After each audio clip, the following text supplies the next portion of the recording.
पाणीपट्टी करवाढीला आजरा पंचायत समितीच्या मासिक सभेत सदस्यांचा तीव्र विरोध.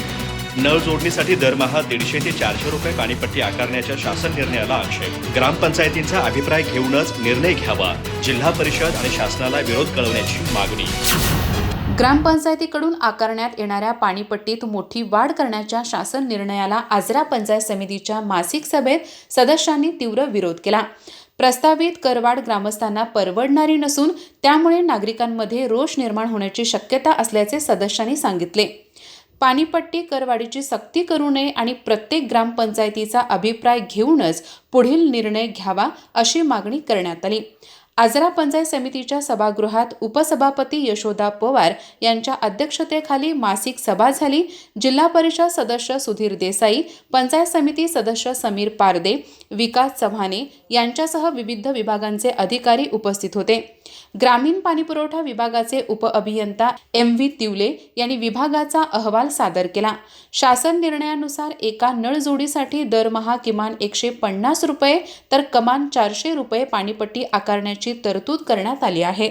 त्यामुळे वार्षिक पाणीपट्टीत किमान 1,800 रुपये ते कमान 4,800 रुपयांची वाढ होणार आहे. पाणीपुरवठा योजनांचे वीज बिल, कर्मचाऱ्यांचे वेतन तसेच किरकोळ दुरुस्तीचा खर्च भागविण्यासाठी ही वाढ करण्यात आल्याचे त्यांनी सांगितले. यावर पंचायत समिती सदस्य समीर पारदे यांनी मलिग्रे ग्रामपंचायतीत वार्षिक 200 रुपयांची पाणीपट्टी वाढ केली असता ग्रामस्थ आंदोलनाला उतरले होते. त्यामुळे एवढी मोठी वाढ करणे शक्य नसून ती ग्रामस्थांसाठी अडचणीची ठरणार असल्याचे सांगितले. विकास चव्हाणे यांनी प्रत्येक ग्रामपंचायतीचा अभिप्राय घेऊनच पुढील निर्णय घ्यावा अशी मागणी केली. जिल्हा परिषद सदस्य सुधीर देसाई यांनी पाणीपट्टी करवाढीला पंचायत समिती सदस्यांचा विरोध असल्याचे जिल्हा परिषद आणि शासनाला कळवावे अशी सूचना केली. मासिक सभेला काही विभाग प्रमुख उपस्थित राहत नसल्याबद्दलही सभेत नाराजी व्यक्त करण्यात आली. अधिकाऱ्यांच्या सोयीनुसार सभा घ्यायच्या काय असा संतप्त सवाल सुधीर देसाई यांनी उपस्थित केला. यावर गटविकास अधिकारी सुभाष सावंत यांनी संबंधित अधिकाऱ्यांना नोटिसा बजावण्यात येतील असे सांगितले.